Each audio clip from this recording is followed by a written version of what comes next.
I'd like to call this special meeting of the Land Acknowledgement Statement Advisory Committee to order at 6:30 p.m. We'll start with the Pledge of Allegiance led by Commissioner Brenhog, if you're willing. Sure. Thank you.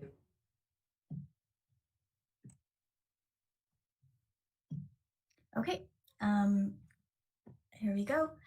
I pledge allegiance to the flag of the United States of America and to the republic for which it stands, one nation, under God, indivisible, with liberty and justice for all. Thank you very much, Commissioner Brenhog. Danielle, could you please call roll? Councilmember Menchaca, absent. Councilmember Pooh. I'll step in here. Good evening, Chair Lubicic and committee members. Just to let you know, Councilmember Menchaca had notified us that she was not able to attend tonight's meeting, so we'll note her absence. And as you may have heard, Councilmember Pooh was recently appointed by President Biden as the Regional Administrator for Region 9 of the Department of Housing and Urban Development, or HUD. And with that, he has resigned his position on the City Council, and as such will no longer serve as the liaison to this committee. So just want to make that note tonight. And Council, I believe at a future point, Council will discuss whether or not they would appoint another liaison to the committee. Okay? Thank you. Commissioner Brenhall. Here. Commissioner Maharo. Present. Vice Chair Jennings Nunez. Here. And Chair Lubicic. Here. That brings us, thank you, Danielle. That brings us to our first order of business, which is approval of the agenda order. Are there any objections to the agenda order for tonight's meeting?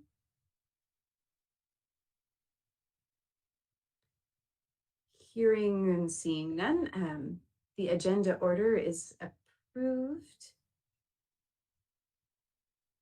I think we're good to go. Tonight's meeting is live streamed on cable channel 3 and our online platforms. Please email all public comments to Matthew Morales-Stevens at mmorales-stevens@sgch.org no later than the time the item is considered by the advisory committee tonight. Comments will be read for up to 3 minutes each. Comments received after the end of the public comment section will be forwarded to the advisory committee after the meeting. If you wish to be added to the distribution list to receive advisory committee agendas, please email your request to mmorales-stevens@sgch.org. Thank you, Matthew. The second item on our agenda is public comment. This is the time set aside for members of the public to address the Land Acknowledgement Statement Advisory Committee on items of interest that are not on the agenda, but are within the subject matter jurisdiction of the LAS Advisory Committee. Pursuant to the Brown Act, the LAS Advisory Committee cannot answer any questions or take any action until such time as the matter may appear as an item on a future agenda. Matthew, do we have any public comments for tonight's meeting? We do not. All right. And then that brings us to item 3, which is action items. Do we have any public comments on action items? We do not. All right. So the time for public comment on this item is now closed, and I am looking for a motion to approve the minutes of November 10th, 2021.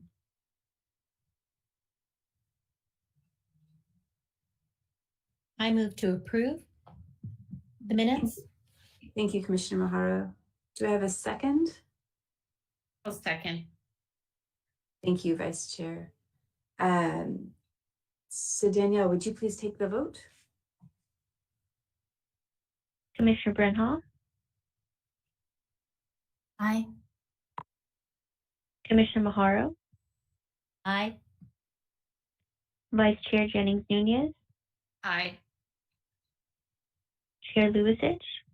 Aye. Motion passed by a vote of 4 ayes, 0 nays, and 0 abstentions. Thank you. The fourth item on our agenda this evening is discussion items. And the first discussion item is Chief Question and Answer Review.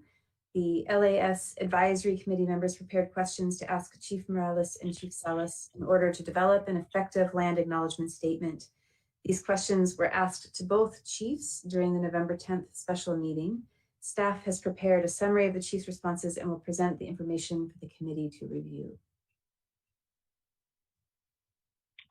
All right. Thank you, Chair Lubasich. So for your reference and for the public's reference, the memo was also included in the agenda packet. So we'll go briefly through the background.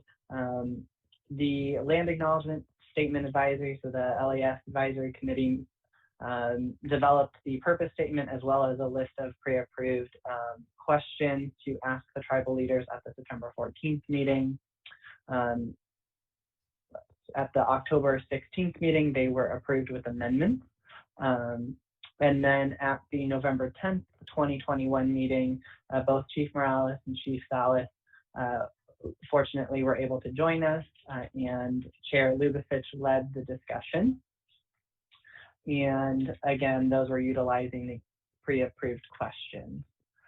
In the analysis, I have listed the purpose statement, so I'll read it aloud for the public's reference as well. The land acknowledgement statement serves as a clear and ongoing commitment from the City of San Gabriel to respect and acknowledge the Native peoples of San Gabriel for their past, current, and future contributions to the region. It's important to note that the purpose statement was also used to help develop the questions. So that was kind of the jumping off point for that. In the memo, you'll notice that the question and responses included are only the ones that were pre-approved prior to the November 10th meeting. It is also a summary of those, so it's not necessarily a word for word, though some questions will be more word for word than others. I tried to make sure that as much information was included and as much responses were included, but if there were some items that may have been unintentionally omitted, so you're welcome to bring this to my attention, but that it should be a pretty good representation of what was said during the meeting by both chiefs. Some common themes or notes that were seen through the responses presented by both chiefs include that they would both like to see an LAS created and implemented by the city.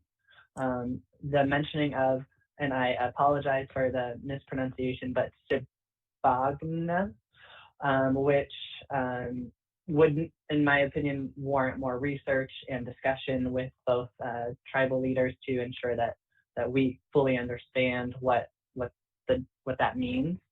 And it, from what has been said by both chiefs, it refers to the ancestral or tribal name for the region. The third one is a common trend, which is to keep the culture alive through teaching and presentations that to our youth. Also to encourage that the city continue to work together with the tribal leaders to move forward and present their culture. They both also stated that they currently receive support from colleges and universities and museums. Individually, they of course had additional support in other ways, but those are the two common trends. And then the last area is that they would like to see people made aware of the land acknowledgement statement by having it read aloud at city events and programs, placed in visible locations, and that was really hammered home that it should be a visible location, so it shouldn't be somewhere that's inaccessible to the public. And then the last one is kind of tagging on with more specifics to the last statement, which is posting it in schools, museums, historical societies, and again, public places such as those. So with that said, I'll turn it back over to the chair. Thank you very much, Matthew. Do we have any public comments on this discussion item? We do not. So the time for public comment on this item is then now closed. Are there any questions from my fellow commissioners for Matthew about the report? And I'll just go through and call in order for clarity. Vice Chair Jennings Nunez, No, thank you for an excellent summary, Matthew. Commissioner O'Hara, No comment. Thank you. and Commissioner Renhall. No comment from me either. All right.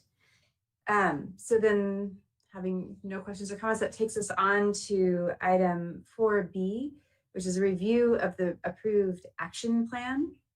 And I believe that this was also included in our agenda packets, something that we approved back, I believe, in October. So the committee will review the current action plan and discuss potential amendments. Matthew, shall I do the public comment before our discussion or after? Correct. So we would do the public comment before. And just to save us some time, there are no public comments. All right. Then since there are no public comments, the time for public comment on this item is now closed. And I just would like to turn it again to my fellow commissioners and see if there are any comments that you have regarding our action plan as it stands now that we've completed the discussions with Chief Morales and Salas. So I'll go again, I'm sorry, in sort of a roll call. So Vice Chair Jennings Nunez. Maybe just a question in terms of one of our action plan items was identifying stakeholders. And I don't know if you've ever kind of verbalized exactly who the stakeholders are. We know, well, exactly who we are identifying as stakeholders. I'm glad that you raised that issue because I have a similar concern. Matthew, would you like to try to answer that now, or would you like to hear what other questions are? We can definitely answer it now. I believe that would be left up best to the committee as a whole to determine what those stakeholders would be. Of course, we can, as staff, say that the obvious stakeholders would include the two chiefs as well as the committee and the general public, since it will be on behalf of the city in which they reside in. Beyond that, and the ways in which we engage with those stakeholders, I think might be something to consider adding into as a step for the work plan. So I think maybe the issue with the way it's written is that there's no action taken beyond that. It's just identifying the stakeholders. So maybe if the committee decided to add in additional action steps, that might be identifying, and then what's the intent once we identify the stakeholders might be helpful. Okay. Thank you very much, Matthew. Commissioner O'Hara, do you have any comments or points to raise for discussion about the action plan? I do not. And thank you, Commissioner Jennings Nunez, because that was a good question. And I think I kind of answered and will lead us into other discussion. So at this moment, I do not have any comments. Thank you, Commissioner O'Hara. And then Commissioner Brenhall. Yes, I also don't have any additional comments. Thank you very much, Commissioner. I have a few, and some of it's related to the question about stakeholders. I was a little concerned when we finished our November 10th meeting that we had put our interests as a committee ahead of the best interests of both Anthony Morales and Andy Salas in terms of our interview. I feel that we would have done better to make it a more informal and going to them meeting rather than bringing them to us. I think that on the question of stakeholders, both chiefs have large communities of supporters and members that we might have done well to try to include, or at least allow them to have some opportunity to participate. So Vice Chair Jennings Nunez, when you bring up the question of stakeholders, some of the first things that come to my mind are the respective councils that both Chief Morales and Chief Salas lead, the members of their community who are For example, in the case of Chief Morales, actively working to preserve some of the heritage through their ceremonies and rituals, language, dance. The scholars that are working with Chief Salas to correct historical inaccuracies that have entered the record. And I felt very much that we didn't afford them the opportunity to really bring some of those other voices to this process, and have struggled with that ever since our meeting. It's something that has bothered me very much, that we didn't, in my words, put their interests ahead of the desires of our committee. And I understand the excitement that we all feel about getting to hear what the two men have to say. I just feel that a more stakeholder-friendly approach would have been better in this situation, and allowed us to really hear from the diverse communities that they represent in a more earnest way. And I am concerned in terms of our action plan, because right now, as it stands in our agenda packet, there's no circling back to these stakeholders in our process that we've outlined. Right now, I think in an earlier meeting, we had discussed taking anything that we drafted back to Chief Morales and to Chief Salas, and seeking essentially their blessing on anything that we've drafted before we take it to commissions on to City Council. And I still feel very strongly that that's a step that should be included in our action plan, that we cannot go forward without making sure that what we have done satisfies what they are hoping to see in San Gabriel. I certainly don't want to give a land acknowledgement statement. I would like to create one in partnership with the tribal leaders in San Gabriel. And so that is something that's important to me in terms of our action plan. And then in terms of some of the feedback that we got in our interviews, I would also, while it's not part of the land acknowledgement statement, I thought there were some really valuable suggestions from both men that we would do well to follow, whether it's finding ways to support the active preservation of heritage, whether it is correcting inaccuracies, or even taking the opportunity, now that we've learned more about the place names that San Gabriel occupies, looking at ways where we can go through and rename and bring greater awareness and designation. And so I would love to see this committee make some of those recommendations onto the appropriate bodies, whether it's the HERE Commission, the Historic Preservation and Cultural Resource Commission, or City Council. So those were some of the concerns that I had following the meeting. I would be very happy to see an opportunity to circle back with stakeholders as we talk about this. And then sort of in the broader question of stakeholders within the community, I do think it would be wise to engage groups like the Historical Association, the Ramona Parlor, and some of those other groups that have worked so long and so hard in terms of preserving the history of San Gabriel as a city, but also as a community of diverse voices and people. So those are some of the comments I have.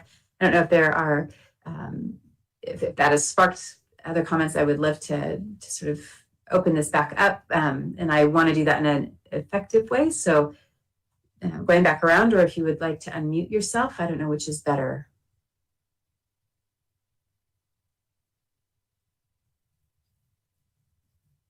I just a couple of things. So, and this is probably a question for the city staff. So part of our challenge with our discussions with the chiefs was how to accomplish it and still be in compliance with the Brown Act. And I think that's how we ended up with this public forum, because if we had more than one commissioner, there, then it had to be in some kind of public forum. So if we were to go back to spend more time with either the tribal councils or to provide an opportunity for other tribal members to be a part of this discussion, how can we do that, I guess, in a more informal way, the way that you said, Chair Lubasich, and I think we all agree would be better and still be in compliance? Would we then just allow the chair to go and speak and then come back with a report? Could we record that meeting if only one of the committee members went, and then be able to listen to that meeting so that, we have a better understanding of what transpired than just kind of a general summary? What are our options in terms of circling back with those groups, or with any of the other stakeholder groups that Chair Lubicic mentioned? My understanding at the time was that we could have 2 members of this committee, but that we couldn't cross commissions. So if we were to meet with stakeholders, then it would be you, Vice Chair, and Commissioner Brunhall who meet, or it would be me and Commissioner Moharo who would meet. We could not have 3 of us, and so it would need to follow sort of that rule of 2 that we have in the Brown Act. What was news to me when we discussed this earlier was that we couldn't cross commissions, which would have been far and away my preference. But I do believe it provides an avenue where we could offer that more informal and supportive discussion around this goal, and yet not violate Brown Act. And I guess we would just have to rely on the representatives to come back and make a report to the whole committee, rather than all getting to hear the answers. Matthew, I hope I answered that correctly. I don't know if there's anything to add.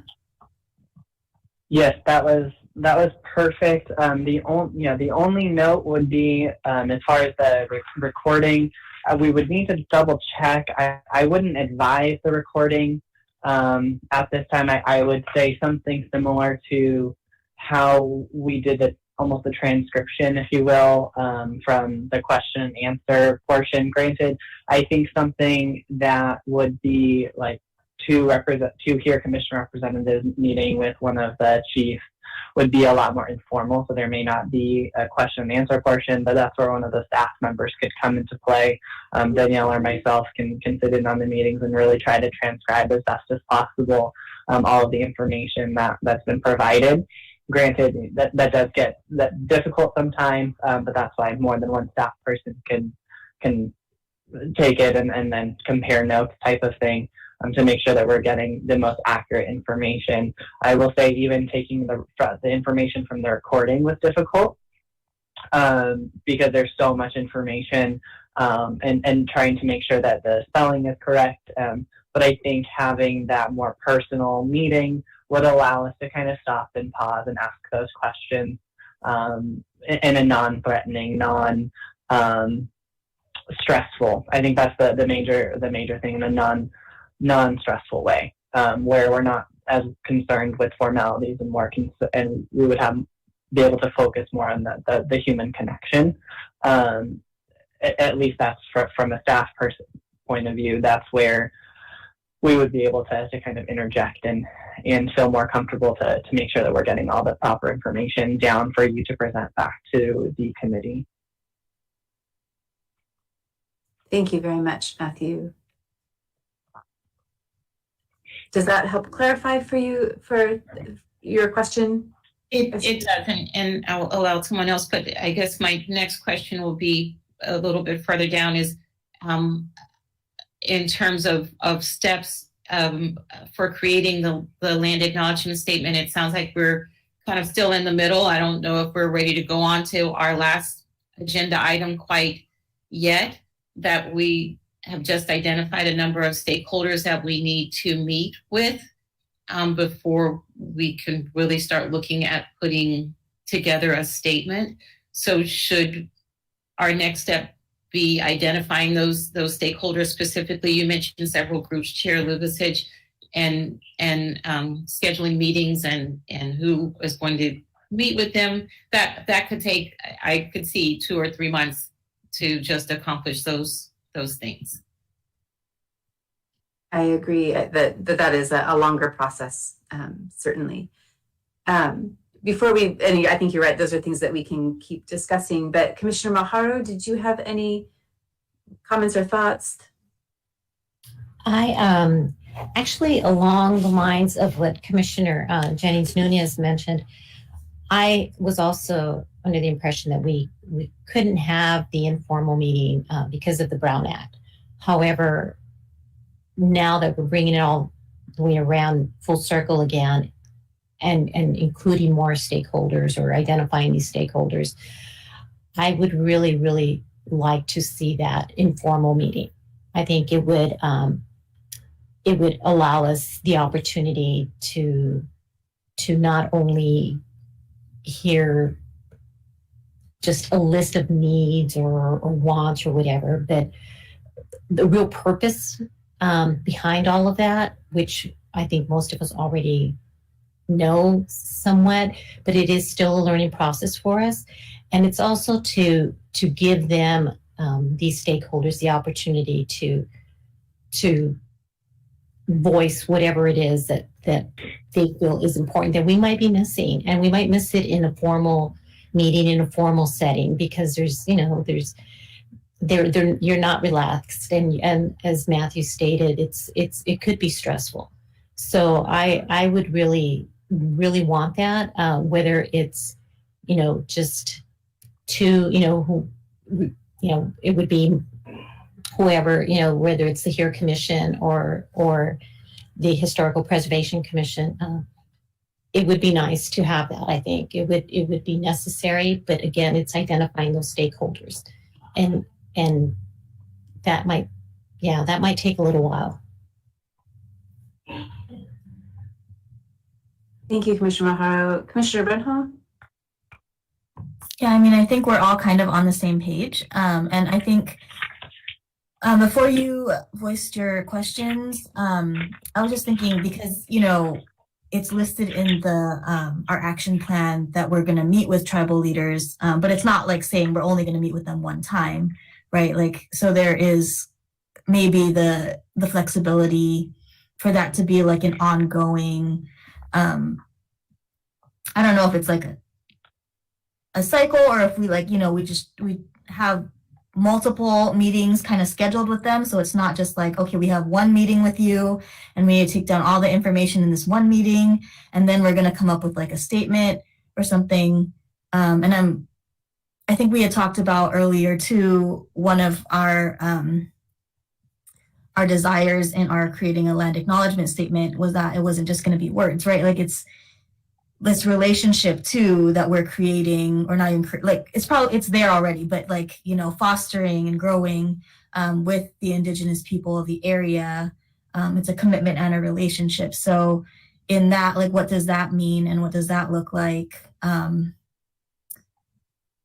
If we're going to add, actions to what the stakeholders are, all these things, I think it feels a lot more open-ended than just like, okay, we're going to do these actions and then come out with a statement. Like, maybe it's something that goes beyond that, if there's room for that. I don't know.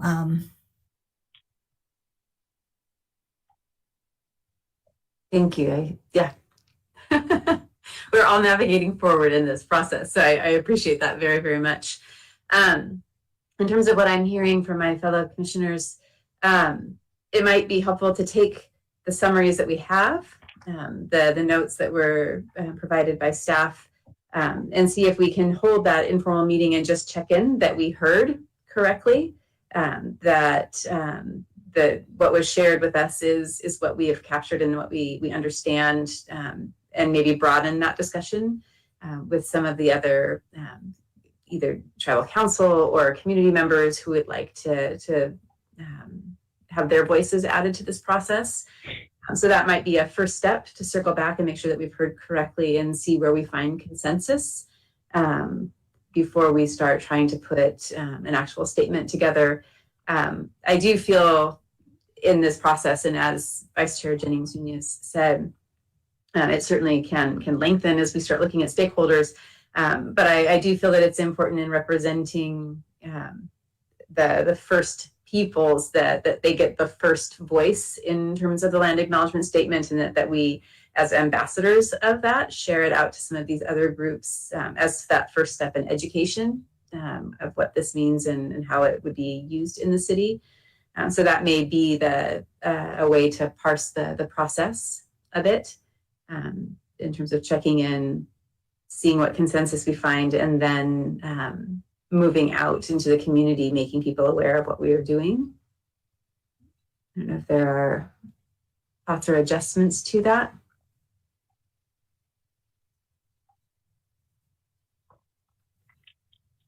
You know, does that, in terms of stacking questions, Vice Chair Jennings-Nunez, how does that resonate with you? I'm sorry, in terms of And sort of looking at that longer process that you were talking about, that if we're starting to reach out to other stakeholders, that may take months in terms of coordinating meetings. But if we were to circle back in a more informal and personal way, just checking in that the notes that we have and what we've heard and what we're working towards is in line with what was expressed. Just sort of anecdotally, as a professor, I'm always terrified to see what notes students have taken about what I've said. And so it might be nice to check in and just see that we are accurately hearing what Chief Morales and Chief Salas are shared with us, and give them the opportunity to bring their own allies and community alongside them in that process, again, in that more personal outreach. And then moving from there. Yeah, I agree. And I like that you have stressed that not only do we need to speak with both chiefs, and I know that they represent their group, but that we should provide an opportunity for other individuals within their group to speak and not put all the responsibility to speak for such a large group onto two people. Mm-hmm. I sure that their message will be consistent with the rest of the tribe, but it is just great to get that input. My only concern is, and I know, this isn't a process that should be rushed or that should be, not given the respect and evaluation that's needed, but I would like to see the statement created this year. And bureaucracy has a way of extending things until commissioners leave and new people come in, and then we lose some of the momentum that we started with. No, I do understand that. Again, I think moving forward with the blessings of the chiefs is my first and foremost concern. And so I just would like to see if we can circle back and make that attempt to personalize and really, I think Matthew said it very well, see that human connection in this process. I think one of the things that stood out to me in the interviews was the persistence and resilience of our Indigenous populations. And so making sure that this process puts them at the forefront is really important to me in terms of their leadership. Committee members, this is Director Perez. If I can just make a recommendation, what the committee may want to discuss is not to put a number to it necessarily, but maybe limiting the amount of people that the chiefs could have. The more people, just point being, the more people that are engaged in a meeting, the harder it's going to be to schedule, to meet everyone's schedules. I think maybe we can say that there would be one additional meeting and then possibly a follow-up where you could present the information back to them. Point being to just try and make it as efficient as possible. And because it will be a smaller group of this committee, but also just kind of prescribing a little bit what that process will look like. I don't know what the chiefs, they may have a couple of key people that they would include with that, but I think maybe just kind of setting the tone of what that meeting would look like and what the size of that meeting might be. I think that would be the most efficient process, which it sounds like Vice Chair Jennings-Nunez has mentioned that, and I think that would be efficient both for the committee members that are doing those meetings, as well as the chiefs and their groups and staff as well. So if we could, maybe that could be a point of discussion tonight. I think thank you. That's a helpful recommendation. In my mind, I'm thinking of the councils. So sort of an executive committee that they may want to bring into the discussion, and perhaps elders. So maybe 6 to 10 people. If that feels too unwieldy, and that's just a number I'm sort of playing out, thinking of sort of chairman, secretary, and that structure. But I don't know, and I'll sort of turn to staff for their experience of what is the tipping point in terms of numbers for a meeting. I think that seems reasonable. It will be challenging to schedule, but and is the wish of the committee to have that meeting be in person as well, or are you okay to have that be virtual, even if it's not a Brown Act meeting? Because that may and maybe that's left up to the chiefs and their council as to what they're most comfortable with. Mm-hmm. I think it has the virtual meetings have a sense of being a little more formal, but if that's what they're most comfortable with, that might be what you prefer moving forward with. But I think that seems reasonable, and I think though that could be set to the chief says this is the amount of people that we would like you to include, or the max amount of people, if you will, that we would like you to include, if the committee is comfortable with that. Speaking for myself, I know that with Omicron, it feels very unsafe to be gathering again. And so I think a lot of it depends on the scheduling and when it's possible. I also know that members in our community, members of our community, period, are dealing with their own vulnerabilities with COVID. And so I think right now, while we're still surging, we should plan for something that is remote. But if, for example, one of the groups wanted to meet maybe at Smith Park or in some open space, that may be something we could propose. And we, just as a point for where it could be held outdoors, there is a tent area in the Grapevine. So if you were looking for an in-person option that is outdoors, granted, it might be a little windy and a little cold, but that could be a positive outdoor option that's still separate from the general public, and you don't have, kids playing on the playground right next to you or something like that. So that could be a good positive option. Thank you, Matthew.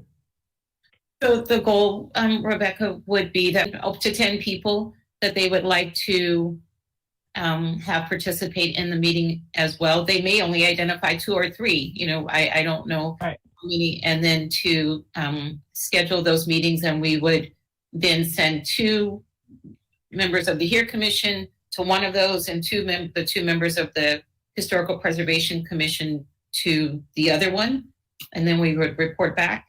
Is that where we're starting? That would be possible.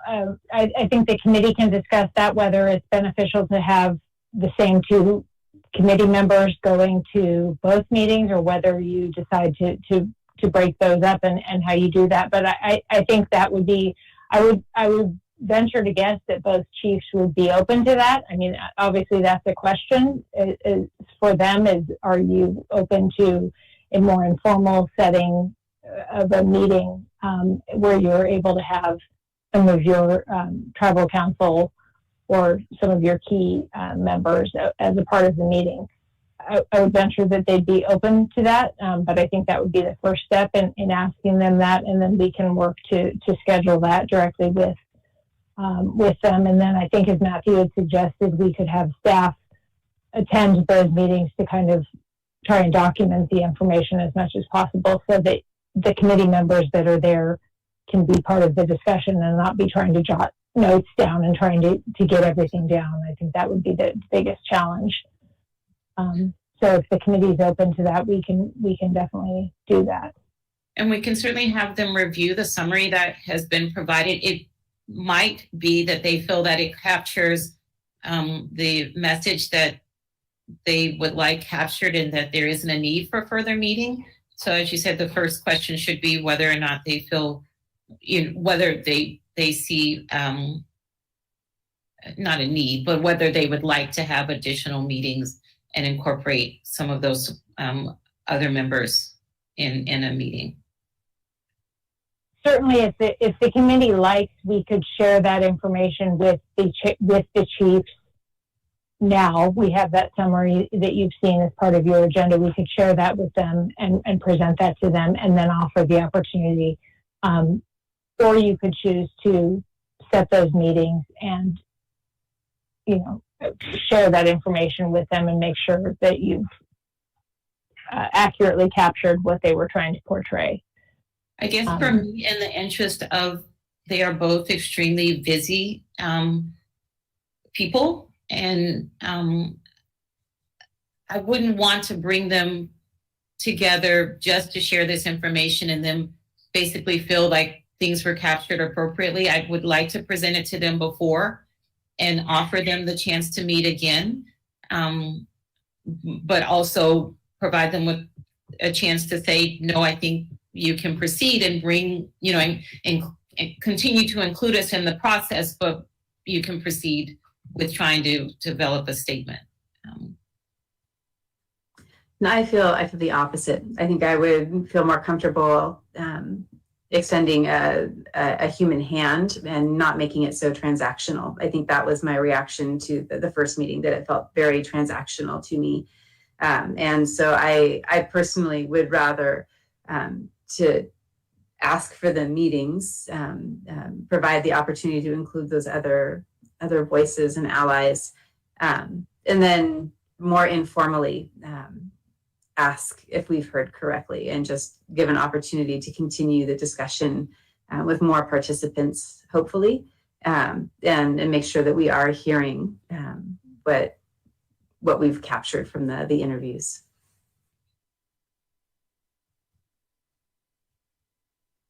So I don't know, Commissioner Maharo or Commissioner Brenha, if you have thoughts or a preference. I actually agree with that, Commissioner Lubicic. I think keeping it informal creates better dialogue. I think we share the summary with them. We get their response. I think it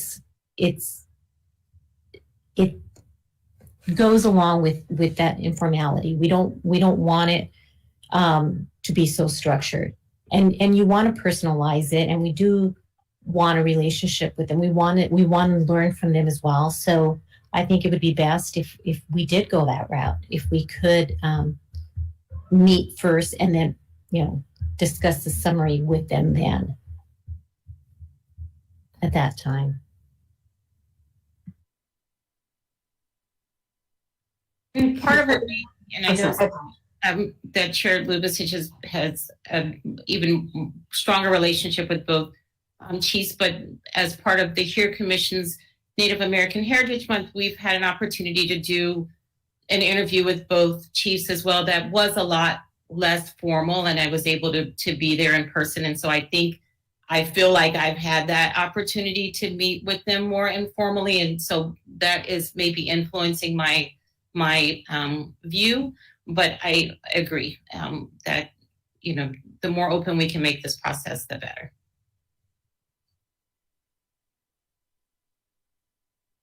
Commissioner Brenha, any thoughts or things you'd like to contribute?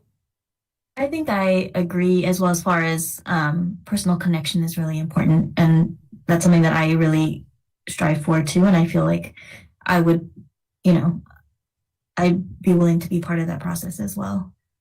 And then also, in a little bit differently, it feels more like we're going to them if we're like allowing a larger, their tribal council or other people to be a part of it. It's a little bit different than just asking for one representative's input also. Thank you. So at this point, in looking at the item that we're on in our agenda, the review of the approved action plan, it seems that we're adding steps and may want to table our item C to a future meeting. Is that an appropriate path to take forward, Matthew? Yes, if I can just clarify a few items on the action plan, and then maybe we can bring it back to the committee for any additional amendments to it, and then take a vote to finalize it. And then after that, we'll just need to have someone make a motion to table the final discussion item, development of land acknowledgement statement, until either the next special meeting or even beyond that, once further discussions have been had with other stakeholders or any number of items. So to clarify, it looks like we are adding in an additional meeting with Chief Salas, and then an additional meeting with Chief Morales and their respective tribal councils and elders, about 6 to 10 people. Staff will reach out to the tribal leaders to set up the meeting and offer. The one clarification would be, are we offering them both maybe the tented area and the grapevine as for the in-person option and then a virtual option? I'm not sure how the committee feels. I didn't get a clear direction on if the committee's comfortable meeting in person at this time. My goal would be to see if we can get it scheduled towards sometime this month, and then another special LAS meeting around this time in February. I think that sounds reasonable if that works with the chief's schedules. And again, I personally don't necessarily want to gather people from a bunch of different households in one room. And so I think while we're in a surge planning for a virtual meeting, unless there's a preference to meet outside, I would be comfortable doing that. But I think perhaps first offer a remote meeting as well, the way we would like to connect while Omicron is still peaking. Great. So excellent. And then we'll add in to the formal action plan to circle back after the land acknowledgement statement has actually been developed by the committee. That way it's clear that the statement will be going back to the tribal leaders and their community for review prior to submission to council.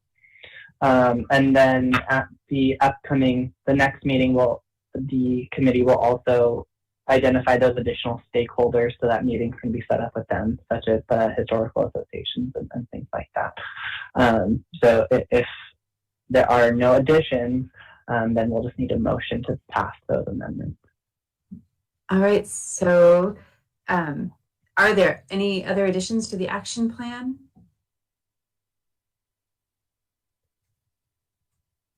All right, so I'm looking for a motion to approve the following amendments to our action plan, to add an additional meeting back with the two chiefs and their community of allies or stakeholders, and that we will formally add bringing the land acknowledgement statement back to the chiefs once it is drafted, and that we will discuss adding outreach to other stakeholders at a future special meeting. Those 3 items. My apologies, and it looks like I missed one item, which is the kind of going beyond the statement, which would happen at the very end, identifying how the information can be used in other aspects to help support the groups. So that would also be added. Okay, so recommendation. So the 4 things, and if I'm keeping count as well. The 4th would be recommendations to appropriate bodies based on what we have gleaned through this process in our efforts to support our Indigenous populations.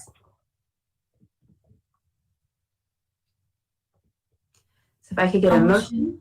Sorry, a motion to approve the revisions to the action plan that you both gave.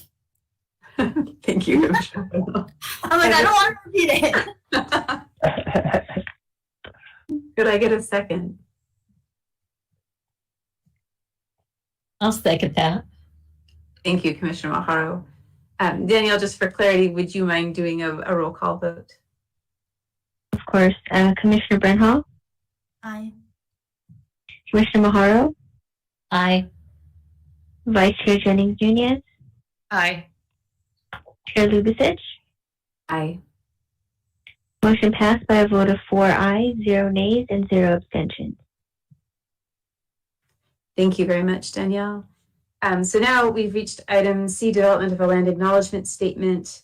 And based on our adjusted action plan, we are going to circle back with our two chiefs and use that meeting to work towards drafting a land acknowledgement statement. So I guess first and foremost, Matthew, I need to address public comment on this item since it was published. So do we have any public comment on this? Sorry, so we won't need to address public comment since it doesn't look like we'll be addressing this agenda item. It'll be tabled for a future meeting. If we can just have a motion to table the discussion. Okay, thank you for that clarification. So could I have a motion to table development of the land acknowledgement statement, item C, 4C on our agenda to a future meeting? I move that we table agenda item 4C, development of the land acknowledgement statement. Thank you, Vice Chair Jenny Nunez. Could I have a second? I'll second. Thank you very much, Commissioner Brenhall. So again, Danielle, for clarity, could we have a roll call vote? Commissioner Brenhall, Sorry, aye. Commissioner Maharo, Aye. Vice Chair Jennings Nunez, Aye. Chair Lubicic. Aye. Motion passed by a vote of 4 ayes, 0 nays, and 0 abstentions. Thank you very much, Danielle. So this brings us to the fifth item, which is adjournment. Information regarding matters. Oh, sorry. Chair Lubicic, I'm sorry to jet in. Just one follow-up question. I apologize I didn't bring this up on the prior item. I think it would befit us to have the committee discuss how the interviews will take place, in that we're wanting the Brown Act to not be part of this, and so to discuss which group will work with which chief, if that's how you want to do it, so that we can work on scheduling those interviews as well, or those discussions, I'll say. Could we? So for example, if the HERE Commission representatives want to meet with Chief Morales, say, and the HPCRC meet with Chief Salas, or however you would like that discussion to happen. Otherwise, we will be challenged to get those scheduled. So if we could have that discussion. Certainly. Do other commissioners have recommendations on how to proceed with scheduling? In your experience, Rebecca, is it easier to work from our schedules, or is it easier would it be easier to go to the chiefs, see what days they might be available, and then try to match the two commissions to that? We could definitely do that. They may, depending on if indeed one of the chiefs were to say that they want to include their council, they may have a council meeting already scheduled, in which case we might be able to schedule that after the fact, and we could put it out to the committee at that point and say who would be available. I just think the discussion of, do you want each of the commissions in this case to handle one of those groups, or do you want someone to be selected to handle both groups? Does that make sense? I see what you're asking. I personally think it would be beneficial for all of us to participate in this.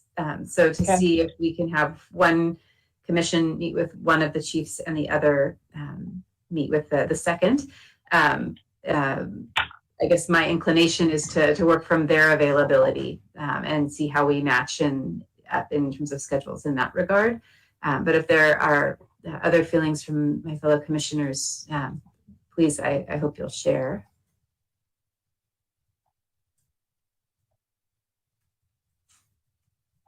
No, I agree. I think that would be easiest, is to set a date and then to try to match the two commissioners with those dates.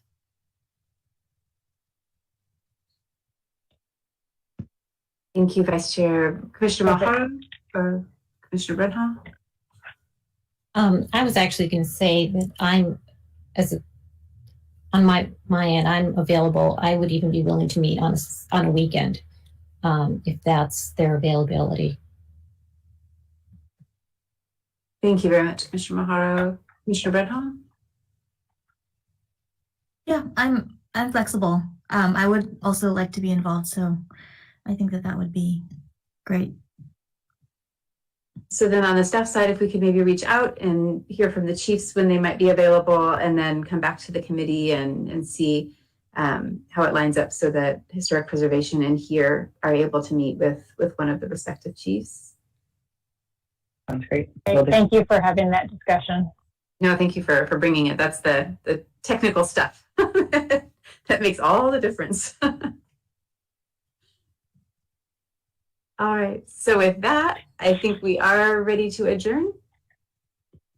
So information regarding matters to be considered at each meeting will be available prior to the Land Acknowledgement Statement Advisory Committee meeting on the city's website at sangabrielcity.com. And we'll adjourn tonight's meeting at 7:27 p.m. Thank you, everyone.